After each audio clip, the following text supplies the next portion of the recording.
havoc.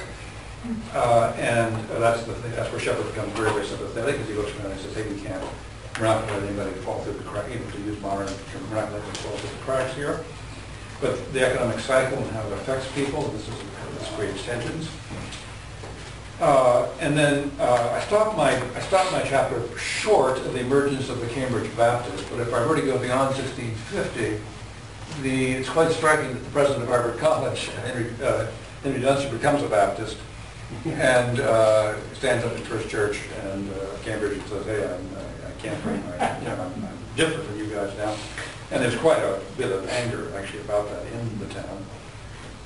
He moves outside. There's a couple of other local Baptists as well who have to leave the town for a while. So I stopped short of that kind of issue, just not because that was intentional, just I was stopping in 1650 more or less. And then finally there's the question of social ethics, and was there a common agreement on certain moral rules or not? And here's where Shepherd proves such a good witness. So here were then ultimately a whole group of tensions, and the question was, given all communities' wishes for social peace, nobody wants to be really fighting all the time. At least I think I more in a sense about my main town. I think I did.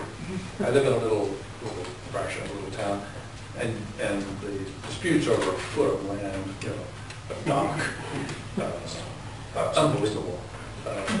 Unbelievable attention. I mean, people haven't been speaking terms for 30 or 40 years because of somebody moved a rock. So I don't mean to say that people always want to live in peace. I mean, they all want to live in peace, but they also are being angry. But we all know that. But nonetheless, there's a strong pressure in this community to get along, and they do on the whole present a relatively that do actually getting along. Other towns you would find more conflict. Hartford, for example, would have a lot more conflict. So then to come back one last time to Shepherd. Now here the challenge is to take away all the sting of the word Calvinist. And I actually, about the time this book was coming out, a separate piece of mine had been published. I participated in the 500th anniversary conference on Calvin and Calvinism in Geneva. And before that, I wrote a piece about how Unitarians and Congregationalists were thinking of Calvin and Calvinism in the 19th century. Your ancestors, and actually my ancestors. And actually one of my great-grandfather was a member of the first national meeting of the Congregational Church of the United States, 1865, here in Boston.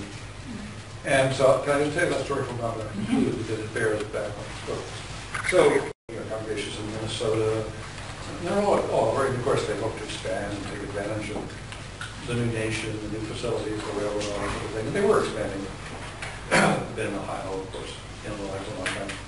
So, they meet here in Boston 10 days, and the first question on the agenda is, what do we believe? What do we believe? What do we wish to affirm? And a committee is appointed. And it brings in the next day, we believe in the historic creeds of our ancestors. We proudly affirm that we are Calvinists. Now there's a volume that exists, a transcript of this entire meeting. Cries, no, no, no, no, never use that word anymore. So the moderator turns the report back to the committee. It's coming with another report. And the committee, we don't have the committee records, but the committee comes back in basically the same thing. And there are even more cries. We haven't used the Westminster Confession in decades in my church. Because the Westminster Confession is one of the documents that historically have been endorsed, 1648, 1680, 1708, so forth and so on. So the wise moderator says, all right, well, let's wait a while. Let's wait a while. Let's just cool down. And so then on the penultimate day of the conference, they all go down to Plymouth. And they have what is known as the Burial Hill Meeting, the most sacred site, circa 1865, of Congregations in America, where the early pilgrims were buried, and the first church in America, Congregations were organized. And outwhips, just like Lincoln at Gettysburg, outwhips a man who says, oh, I put together a few words, can I just read them? And this thing is read. There's no mention of Calvinism, the Westminster Confession, historic creeds, nothing. And it's